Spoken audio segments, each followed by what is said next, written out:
I remember when I used to say to people, I'm going to buy a Lamborghini, and they just thought I was. I remember my friends laughing at me in a It's all pub. well and good having a really lovely video that you pay thousands of pounds for, but when you're sticking it on a page that has like 100 followers, who's that reaching?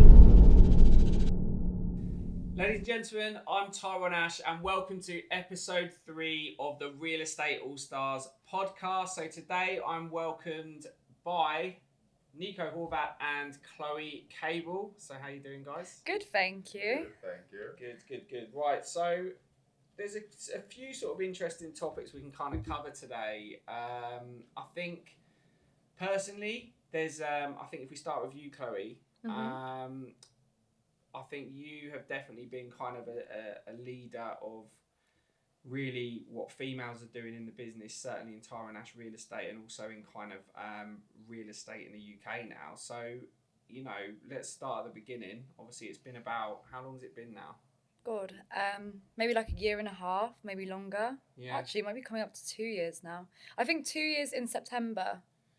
It's been a good journey though, because like when you actually think about kind of, obviously, you know, you've had some colossal results even this month, but like, you know, you think about where you started from and how much you know now compared to then.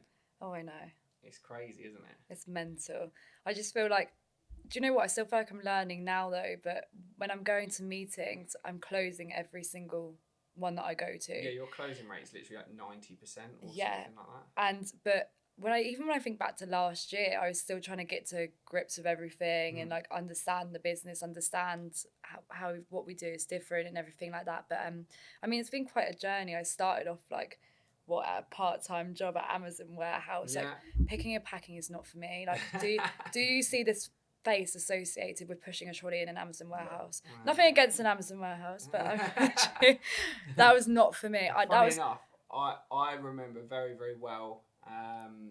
So you're weirdly, I mean, you know, my first deal in property that I tied up was a shared ownership for 27,500, and I earned about £60.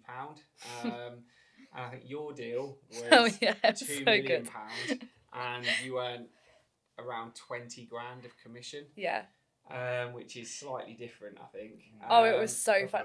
More. Honestly, me being like, I think I was 19 at the time 19, as well. Yeah. And the money, and I remember you literally wound me up so much as soon as he sent it to me. It was awful. So like, obviously we'd worked so hard on this deal. My first ever sale that I'd done, and it was so big. Like everyone was like, how the hell has that happened? Like it's so jammy. And then Ty rings me up and he's like, the owners are refusing to pay the fee. And I was sat in the car of my shitty little job at Amazon. I thought, I'm gonna fucking cry. Like I actually couldn't even deal with it. And I'm almost texting the owner, right? Because I'm literally going off the chat, and because I was quite good friends with the wife as well. Like I still talk to her now, and I was almost going on a rant, like, what the hell is going on? And Ty was like, no, I'm joking. I'll pay it to you now. And I was like, oh my God, I literally felt like a weight off my shoulders. He wound me up so much with it, but that was so good that day. That was a cruel joke. But I'm lucky I didn't let it go on before. Oh my goodness. That could have been nasty. Jen, if you're watching this, I'm sorry because I almost sent you a nasty message. And also it was quite good because I just remember, obviously we'd sent the money across, and obviously you'd seen it land in your account, and it's, you know, it's big money at 19 years old, isn't I know. it? And then I remember you literally going in and quitting your job at that moment. Oh, I know. You just went over to your boss and were just like, oh, by the way, I've been paid. I quit Not now. working anymore. I couldn't do another day. Like I was honestly like, that was just to keep me ticking along, to be honest, because I was at a local estate agents beforehand. Don't get me wrong, it was for like a couple of months. Yeah. But it was the difference in the industry, like we're in the same industry, but the difference in what we do is just mental. It's so mental. And I think like, you know, that kind of obviously brings us on to you, Nico. So you have made quite an impact. You've not obviously been in the industry as long as Chloe, but, well, we can start kicking off by saying the sale that you've agreed recently, which was around £8 million. So that is absolutely phenomenal. I know that is, and we won't go into too much detail for privacy reasons, but it's not far off obviously being completely locked off there, and you know, that's all looming nearby. But talk us through really what your journey's been like since kind of joining. I mean, how long has it been now? It's not been too long. Well, it is coming up to a year soon. Yeah, So a I year. joined September Yeah. 2021, Mm-hmm. and that's where the whole journey started, really. Mm-hmm. So I'm coming from the sales background Mhm. anyway, but real estate was always my passion. Lovely, Also, yeah. I was always following Frederick Eklund and all the. Yeah, I remember when we spoke. You know, you just said like, I said like, you know, why do you want to do this? And you said, oh, funny enough, there's people I've been following. Frederick Eklund was one of them who you took a lot of inspiration from. And how do you think kind of combining, you know, your own learning with even taking inspiration from people like that? How do you think that sort of affected your journey? Well, first of all, I've always loved real estate. Mm. I love beautiful properties, but it was never the right time. Yeah, So then last year I was ready. I've done a lot of soul searching, as some That's a people good like point. to say. Yeah. Soul searching. And I realized that for the lifestyle I want to obtain, I need to do something drastically different in order to get to where I want We've to be. definitely all been there. Yeah. So when I say Frederick Eklund, yes, he was a big inspiration because he's also one of the only outed gay realtors Yes. that I personally know of. Yeah, And likewise, that's what also yeah. inspired me to do something like that in Brilliant. London. Yeah. Because there is a lot of people, especially in the LGBTQ plus community, that there still is this stigma about, I'm going to say gay people because I'm gay and Yeah. this is the example I can talk Of course, about. yeah. You talk from your own perspective. Yeah. So there's a lot of gay people still that come to the viewings for different ages that have bad experiences. They don't feel welcome. They don't feel like they are appreciated where they are. Yeah. And that's what I think I'm here to change for the UK. I want Yeah. everyone that comes to my open houses that is Yeah. a potential buyer, seller, whatever they are. Yeah. I want them to feel 100% confident and 100% safe with me Yeah, or whoever I work great, with on yeah. the project. Yeah. And yeah, I think so far I've done a great job. Definitely. Yeah. Wimbledon is clearly one of those. Yeah, things that's a that, highlight, definitely. But you've also, I mean, highlight. you know, you're definitely not, you know, someone who's just kind of swung the bat and hit once. You know, you've got like, you know, you've got some phenomenal properties coming to market. You've got other sales agreed. That's obviously the jewel in the crown so far. But you know, I think it's if you were to advise people, or if you were to speak to someone who was potentially looking to take a similar route to you, what advice would you give them?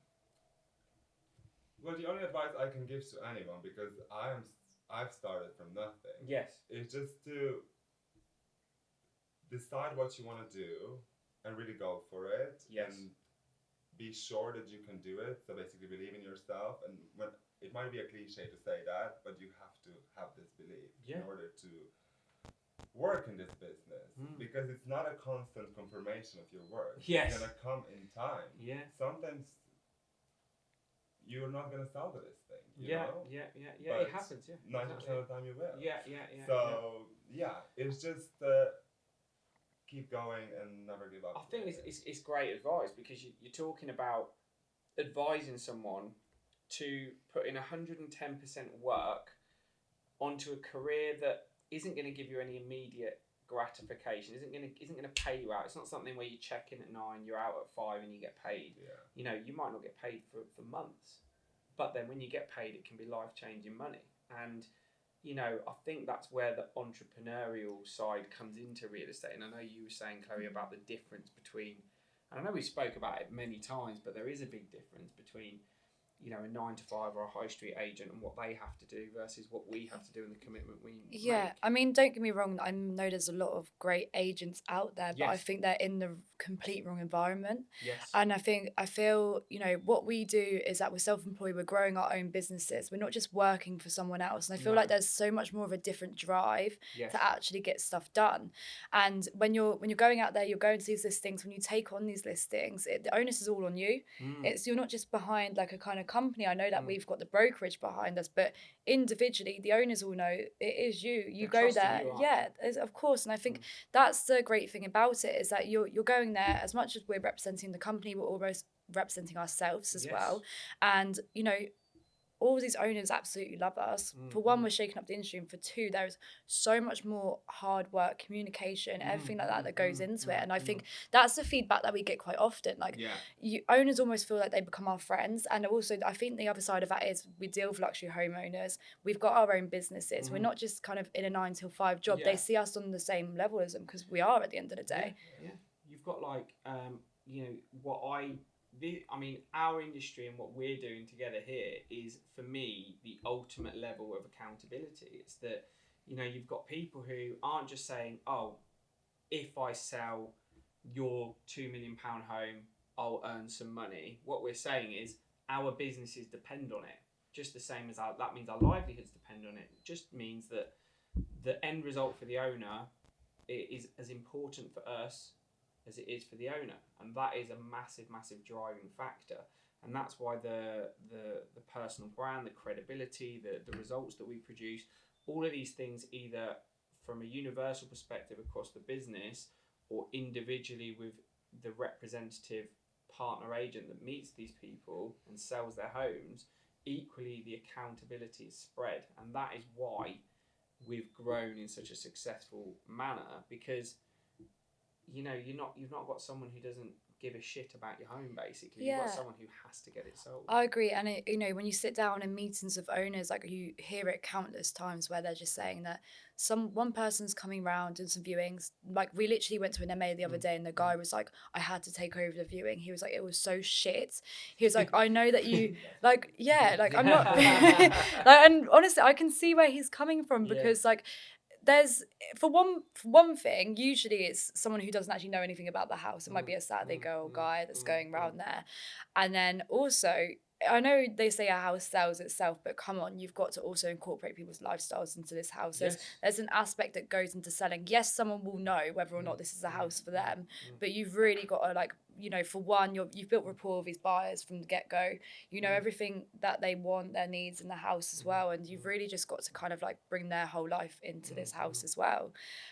So I think as well, I mean, from our point of view, day-to-day stuff, everything has to be done strategically. Everything has to be done to the best standard to get that end result. I think that's exactly it. And I think that, what we really spend a lot of time together as a business is executing that process, so that we're not just doing the same as what another agent does, where you take a few shoddy photos, you stick it on a property portal, and you hope a couple of leads come in.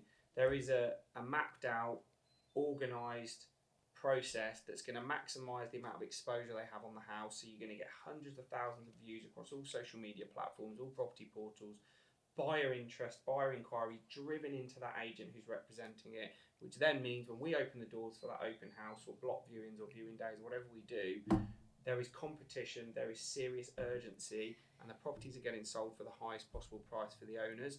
And that is what our objective is. And when you sort of counteract that and you say, what are we up against? Well, what we are up against is an agent that is going to, and this is down to about 90-95% of high street agents, they list the properties too high. If it's worth £2 million, they put it on for 2.5, 2.3. It's a backwards way of working, isn't it? Like, me and this owner of this gorgeous house in Farnborough Park that I'm taking on, we were having this exact discussion. Like, he had even advised them on the price he thinks they should put on at. He said it was mental. He said they wanted to put it near to like 3 million, and when he wants to, he will happily go for like 2.5, 2.6. And he even said to him, he was like, I advised them to go on this pricing banding, because he was like, he doesn't want to price it so high that it miss out on people. But I said this to him, I was like, it's such a backwards way of working. There's no way of getting it back up again. So all of your buyers are like, basically lowballing you. And also they keep getting properties reduced, and it looks silly online for a potential buyer. When a property goes stale, how is that going to look for a buyer? There's something wrong with it. I know. Exactly. I honestly think like the property Yeah. the property industry in the UK is so outdated. I mean, I think high street agents have only adapted to using Rightmove and Zoopla, and that's it. But we're going into a whole new generation of buyers now. Social media is the most important thing any business can possibly do. It's free for one, and for two, the exposure that you can get with stuff is just ridiculous. Like, we all know we've sold houses through social media. They came to our open days, they've ended up being the highest offer. Like, and I'm not saying that you wouldn't have sold the house anyway, but you might have not have even got as high as price as you were expecting to. So here's a question for you then. Yes. Because I know you're such an expert now. Obviously. So a lot of agents now, they Oh, I say, know. they say, well, we're on social media. Do you know 'Cause That's what? what we say. So what, I know the answers, but what do you say to owners that say that? Like, honestly, when they say that to me, I say, why don't you go and look at their actual reach they're getting? Because it's all well and good having a really lovely video that you pay thousands of pounds for. But when you're sticking it on a page that has like 100 followers or 500 followers and it gets 10 likes, who is that reaching? Like, I know we have social media training every single couple of weeks on like things we can do better, how we can get better reach, because we actually know how to use social media. We manipulate each Yeah. platform. There's no point posting such a wonderful video on these sites saying we use social media if actually, no one can see it. Like, if their family and friends are liking it, what the hell is that going to do? We saw a video, right? Oh, and with do you Reese. remember, and he showed us that video, and I won't say the agency, right? But they claimed that they had all these inquiries, like 35 inquiries that Through come social media. through their social media alone. And we found the video on their page, and the video had 47 likes. We were like, it had like 100 views. we were So I'm saying, pissing ourselves. So what you've done is you have converted. Out of 47 likes, you've converted 34 of them into inquiries. We were sat there like, that's a bloody good conversion. Like, Jesus Christ. What a load of rubbish. What a load of rubbish. I know. Yeah, what a load of rubbish. No, I was like, there is absolutely no way. Yeah. Come on. Yeah, What, absolutely 35 not. people, 47 views, And whatever it was. So when someone says, oh, we're doing social media, they're not doing social media. They're on it because they've got to be on it. Their page looks like a dumbed down Rightmove page. There's no engagement with audiences. There's no engagement with buyers. I'm not being funny as well. Like, this might ruffle a few feathers, but agents are only doing social media since our show came out. Yes. I promise you now, we were the first company to do a house video. I'm not talking about house videos that are shit pans around of a room. That is not a house video. No. We do interactive tours. We do, we are the first company to do that. And I stand by my point of that because never before have I seen a walkthrough tour that's been presented or in the same standard in which we do it, because it's very much being copied. And I'm going to probably get hate for that, but it's true. Oh, listen, we're the pioneers for it, and everyone knows that. You say social media property, UK, it's Tyrone Ash Real Estate. That's it. Yeah, I mean, And even there is no point even discussing. Oh, I know. anything else. Even There's no point. earlier, right? So I was calling some leads that we've got through. Me and Nico have a gorgeous property in South London. And she said to me, she was like, we haven't appointed an agent yet. She's like, I've had some lovely conversations, but she literally said, I haven't been inspired by any of it. And she said, I had a look at your video, and she was like, that is the best marketing I've ever seen. Yeah. The same goes, me and Mariana, which is another agent in the business. We had a meeting at this £7 million house in Surrey. The woman has a social media marketing company, and she sat there and she just said, that's the best marketing I've ever seen on a house. And it is. And that's Hands from down, someone who's, yeah. that's her Hands business. down. I actually think, I'll go as far to say as I believe our marketing on property is the best in the world. Like, I think that yes, there are more established real estate agencies because America and Australia have been hammering at it since the dark ages. They've been doing it like this. But at the same time, if you go on, don't get me wrong, phenomenal marketing across there. But I'm telling you now, the marketing we do, whether it's the TikTok reel tours, the coming soon videos, the detailed walkthroughs, the engagement, the way we adapt it to each platform to generate the maximum amount of reach. We smash that subject so far out of the park. I know. You can't even see the ball. Do you know what as well? They're cinematic videos, aren't they? Like, people want to watch them. They're so sick. Like, we literally got that coming soon video. Or Brett's coming soon the other day. It looked so sick. Like, it's engaging with people. Yeah, But it's also because the actual Tyrone Ash Real Estate company, as it is, it's allowing us to be ourselves. Yes. Yeah. And I think this comes across a lot in our videos as well, and people can relate to us 100%. as an agent, and they want to be a part of this process. Yeah. And they rather go with us. Well, it's personal brand. Like, Yeah. I've drilled it from day one, and I've said you have to believe not just in Tyrone Ash Real Estate and what we're doing as a business, but you've got to also believe in yourself and your personal brand to be the driving force. So when that partnership begins, it's the match made in heaven. You've got the foundation of a national agency, which is now a household name, selling luxury property, combined with your individuality, your social media presence, your drive, your determination, all these factors combined, and then when you throw them into the mix, you create the perfect real estate agent. You create the perfect business, and that's what that is. So,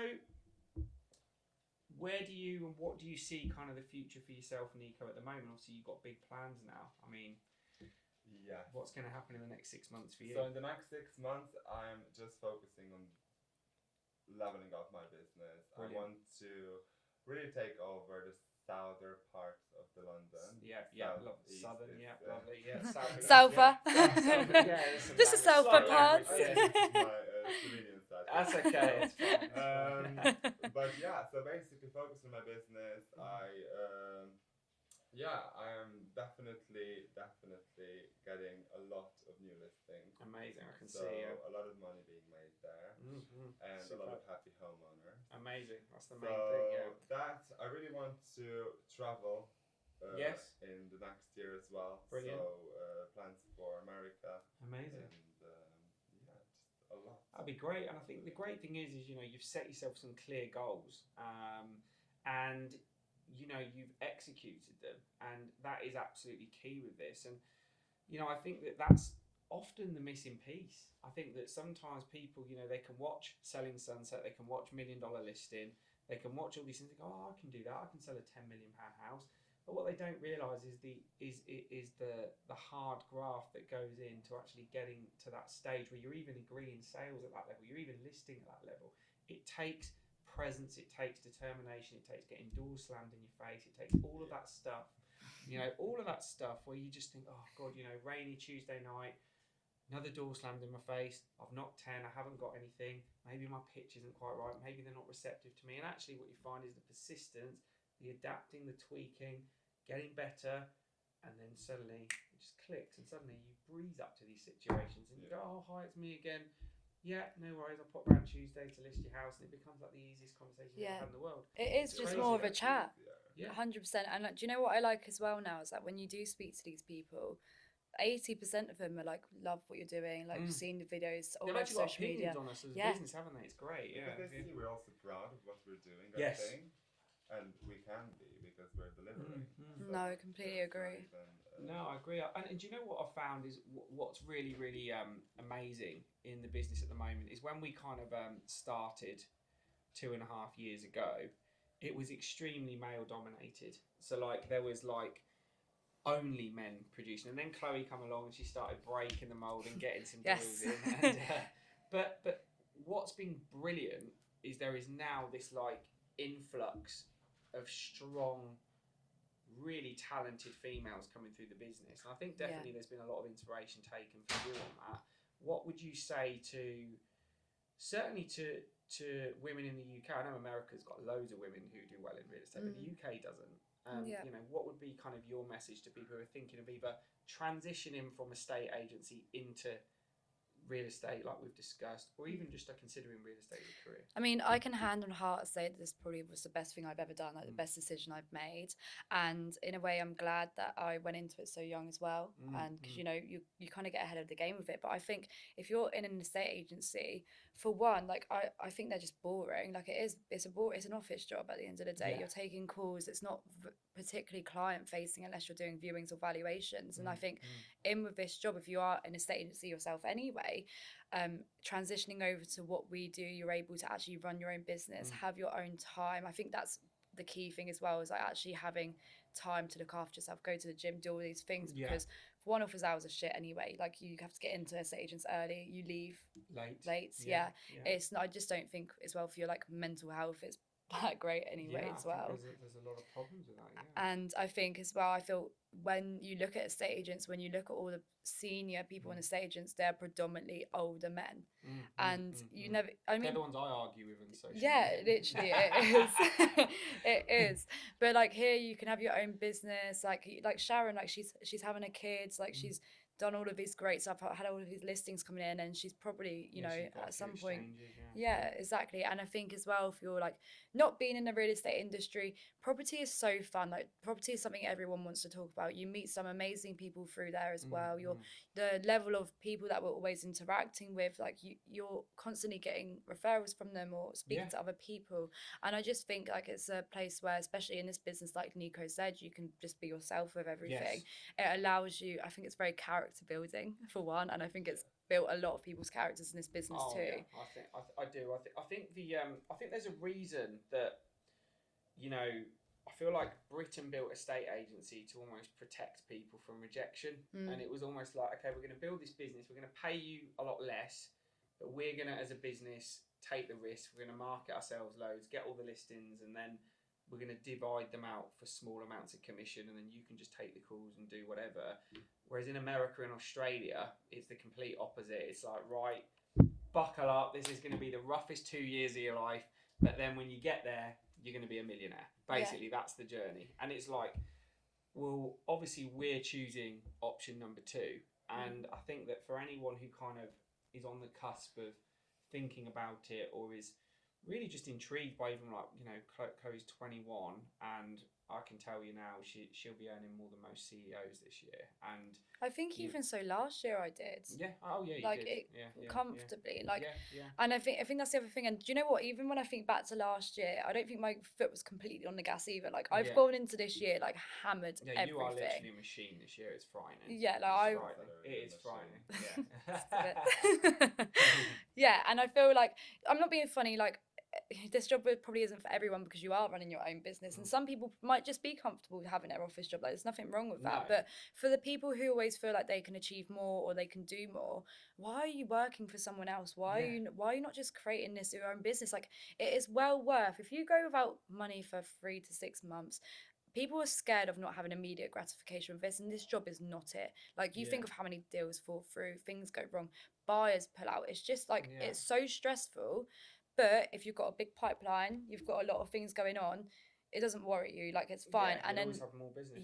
And I mean the gratification you get when all of that money lands in your bank account in bulk, and you're not paying what was it? PAYE. That's it. My God. See, is that unfamiliar with it? You don't even know what it is. You're not paying that tax. You all know what it's like. You can write dinners off. You can write your car off. Like it's just so, it makes so much more sense.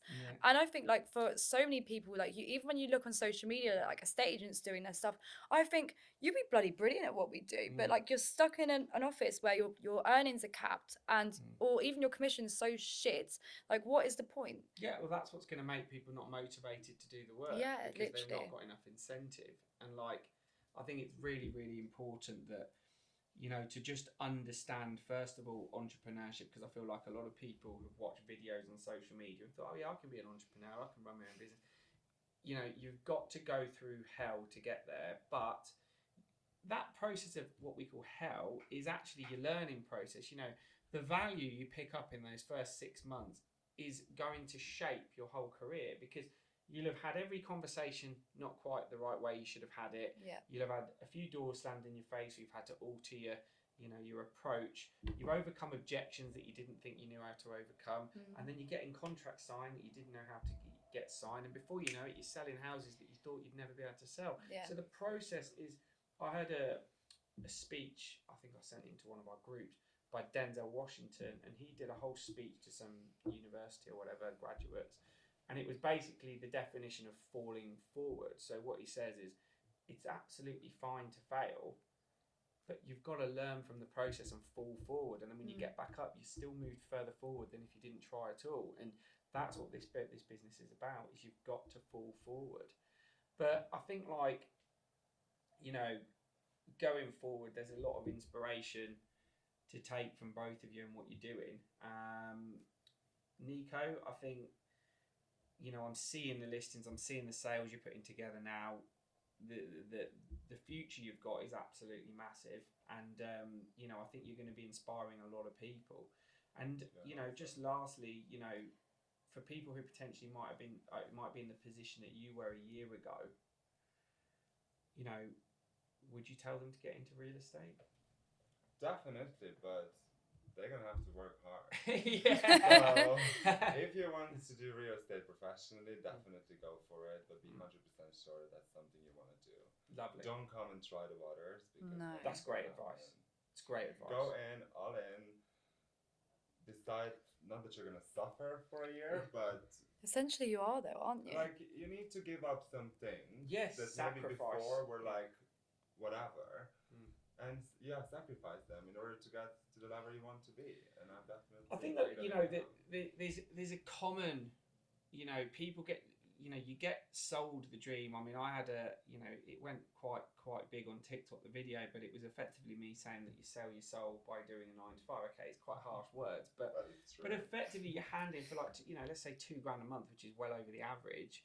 You know, £2,000 a month. When you think about, like, you know, if you do anything of a higher level, right? Say you want to buy a car that's £70,000 plus in value, Or even say, dinners. Say you Could want you to go to imagine? dinner. You want to go to dinner. If you go to anywhere to dinner, I think me and you would do that in about a week if we were like doing so. It's ridiculous. But that's the thing, you want to create a certain lifestyle for yourself. Yeah. You see so many people who, like, we were talking the other day about designer clothes. I know this is not Yeah. even real estate related, but people earn like £1.5 grand, £2,000 a month to then spunk £800 on designer shit to look like they've got money. It's just the most bizarre way of thinking. It's absolutely. so bizarre. We know the valuable things. Don't be wrong. I like a designer pair of shoes. I like a, you know, whatever. But the reality is that, you know, to build wealth, it takes sacrifice. And, you know, if you're head to toe, you know, in Dior jewelry and Dior t-shirts and Dior trainers, you know, it looks like you've blown your wages on them. You know, that's the reality. You know, it can't give you that much satisfaction either, can it? Like, no, I think that, like, you know, it's I think for me, wealth comes from effectively being able to have choices, being able to have freedom, and then effectively, yeah, you can buy some nice things on the way. of course, I'm not saying it like for no one to buy nice things, because of course everyone likes to. But my thing about it is, you know, if you clearly want that sort of lifestyle for yourself, but people aren't prepared to put in the work to go get it. Exactly that. I think it's totally true, and you know, it all resonates in kind of the results. And then 6 months later, or a year later, or 2 years later, they go, oh, how did they do that? And it's you know, again, because you know I love a quote or a saying, but Typical. One of the best sayings, another one of the best sayings I heard. You've got a lot of best sayings. I know, right, was that it takes years and years and years of work to become an overnight success. And you know, that was and I've always lived by that. I've always thought to myself, you know, don't work for pain today. You're working for 6 months, 18 months time. And then when everyone goes, oh my God, how did you make that much money? How did you do that? I thought, you didn't know what I was going for a year ago. The beans. The sacrifice, the baked beans story, all that sort of stuff. We've all heard it. I'm happy to tell it again. Anyone want to hear it for the 10th time? The baked beans story. Yeah. Oh, yeah. Also, I feel like in the UK, people hate people earning money. Like, we Yes. so openly talk about it because, like, you go to America or Australia, they love that everyone's doing well. Like, Yeah, you've got a they love nice talking car, about money, yeah, you've got yeah. nice watches, you've got nice stuff.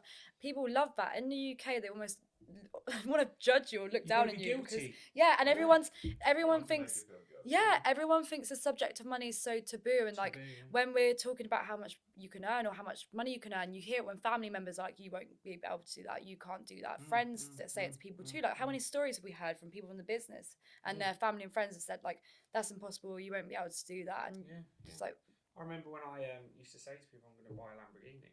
And they just thought I remember my friends laughing at me in a pub. Like, I mean, literally laugh. Not like, I mean, they were literally thought I was one step away from being like carried away in a straitjacket. Like, you're not going to have a Lamborghini. That's ridiculous. what job were you doing at the time? Not the electrician. No, I didn't say it then. I was fucking miles away from a Lamborghini. But like, when I started doing real estate and I started putting a few big deals together and earning sort of 15, 20k a month, I was like, I'm going to get a Lamborghini, and they were just laughing at me. And I remember I was supposed to be out for the whole evening that night, and it was about 8 o'clock, and I was in this pub where I grew up because I was commuting at the time to do this job, and I left. I remember leaving. It got under my skin so much that I left, and I never spoke to him again, and I never went back. And I swear to God that's true. I never went back, and and I was so riled up, and I don't think I went out or socialised for about 6 months. Do you know what though? I think as well, it's like surround yourself with the right people is so Yes. important, isn't it? Yeah, that's what I wanted to say. You can't discuss everything with everyone. No. Yes. Because Yeah. who is not on the same wavelength? Like the people that are not dreamers, as I like to call them, like myself, I would call myself a dreamer, but I work hard to Yeah. To achieve execute those it, dreams. They won't understand when you tell them things No. like that. No, they don't. They They don't. just I think they don't get crazy. it. They look at you like you're crazy. Like Yeah. you're Yeah, crazy. yeah. And I'm like, you're crazy. because I think a lot of it. No, you are. Yeah. But do you know what? It's that I can't remember who said it, but it was basically that certain people they can find a problem for every solution, or you can be around people that find a solution for every problem. And that is the one thing that I will always. It doesn't matter what the problem is in front of me. It doesn't matter what's in. And I've had to overcome some ridiculous things, but I will always just sit down, look at it, and say, right, how do we analyse and provide the solution to this problem? And my own career was the definition of that. It was right. I don't have a Lamborghini. I want a Lamborghini. What do I have to do to get a Lamborghini? You're a simple man, aren't you? It always goes back to the car. It was well. I remember like being in some company and they were like asking, "Oh, what motivates you?" And everyone was like, "Oh yeah, well my kids and my I'm family. doing this for my family, and I want to buy, my mum this and blah blah blah." And I was like, "No, I do want to pay my mum's mortgage off, but I want to buy a Lamborghini first." And they were like, "Well, there's nothing else like." And I said, "No, that's what I want. I'm doing this for a Lamborghini." That was it. It was very black. But I'm a firm believer that if you attach your performance and your goals to something physically like achievable that you can buy, then what will happen is it kind of reverse engineers itself, and you go, right, how many houses have I got to sell to earn this much money that gets me to be able to put the deposit down, make the monthly payments, get it insured, and drive the fucking thing off the forecourt. I also think like your mindset towards money has to change too. Like I see money as so disposable, which is probably a bad thing, but like it motivates because I know I'm going to earn it back. People are scared of it. People are scared of money. They go, oh no, oh that's £1,000, that's £2,000.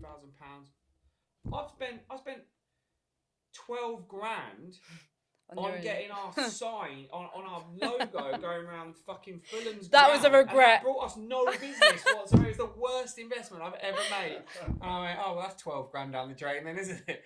What a load of shit that was. I just But, remember yeah. Ty sat there like, it'd be brilliant. People watching the games, they'll see our boards around Fulham and Chelsea. And I remember thinking to myself, a bit of a reach. Like, people at football games are pissed at their heads and like, is that your crowd? I don't know. And then we went there and they like put it on for like a few seconds. I went, they've mugged us right off. They have mugged us right off. They literally had you on toes. I went to like 2 games and I wasn't even watching the game. I was looking at the advertising board. You like wait for that 1 second for it to There flash it is, up. there it is. Oh, look, everyone here. Yeah, that was the quickest way to burn 12 grand. That was. So yeah, it was. But you live and learn. But I didn't think, oh no, I'm never going to get the 12 grand back. I always think, well, I've just got to earn some. It's money, like haven't I? the same with the incentives that you put out. Like we go on like Ascot with the Royal Box, like the holiday incentives. It almost, when you're spending that money, it almost makes you think like, well, everyone's still got to be building too, and everyone in the business wants to go to these things. Well, so it cost a hell of a lot of money. I think the holiday to Mykonos cost us nearly 30 grand. yeah, it's mental. Yeah, that's a lot of money to just be thrown away. And Definitely yeah. fabulous holiday. Yeah.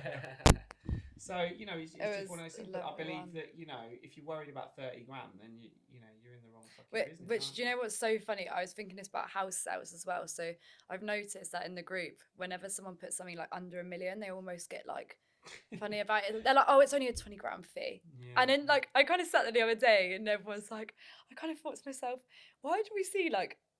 Because there's still lots of money, and like we're only because we in our heads now we're like 100k fees, 80k fees. Yeah. You see like a 15-20k, you're like, Oh, it's well. still like, Keep going. come on. Yeah, it's weird. It's A funny. lot of money. Yeah, but it is, and that's and you know what? But that's just our association with money. It's not that it's not that we think we're better or anything like that. It's just that's just our association with money. It's a culture in our business that at the end of the day we've got big achievers, big performers, and that's the culture we've got. And of course, if you want your house sold, would you want someone who lives like that, who's got a lifestyle to maintain and has to get your house sold for the best price, or someone who earns £300 for selling it and doesn't really care. It's what I say either to, way. yeah, it's like what we said to the owner the other day. I was like, the bottom line is obviously we want to get you sold because we're self-employed, we work off of referrals, but at the same time, everything we're doing is catered towards getting you that best possible price, because if you're not happy with your offer, you're not going to accept it, we're not going to get paid. And I was like, and we're commission based only, like we do exactly, everything to make sure we get the best possible price, we get you sold, get you exchanged and completed, and then we walk away with a considerable amount as well. There you go. And that's how it works.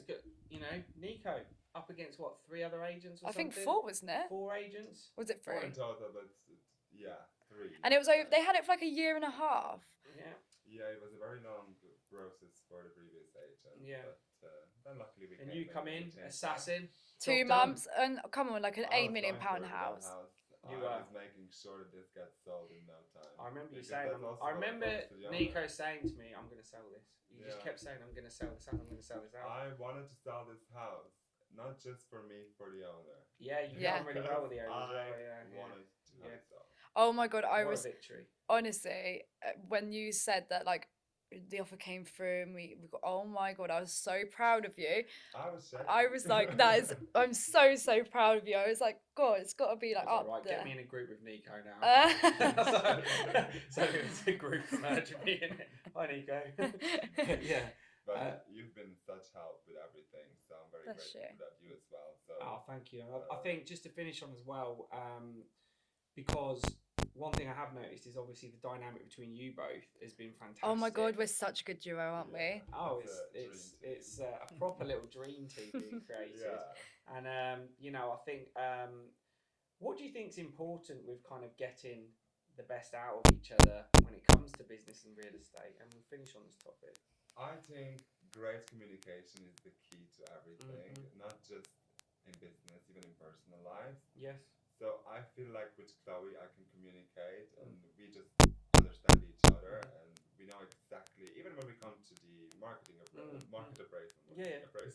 market appraisal, I feel like we just bond off each other Yeah, and make that's it great. work. Yeah. You know? So the job gets easier, and that's why then results. And you enjoy it more. the Yeah, you results enjoy come. your- This is what it doesn't even feel like work when like it doesn't feel like work anyway doing this job, Yeah. but especially when we're together, we almost were saying the other day, it's like a game, isn't it? It's so Yeah. it's almost fun. Like we literally we said like, God, our job is literally talking to people, getting stuff sold, getting stuff tied up, doing videos.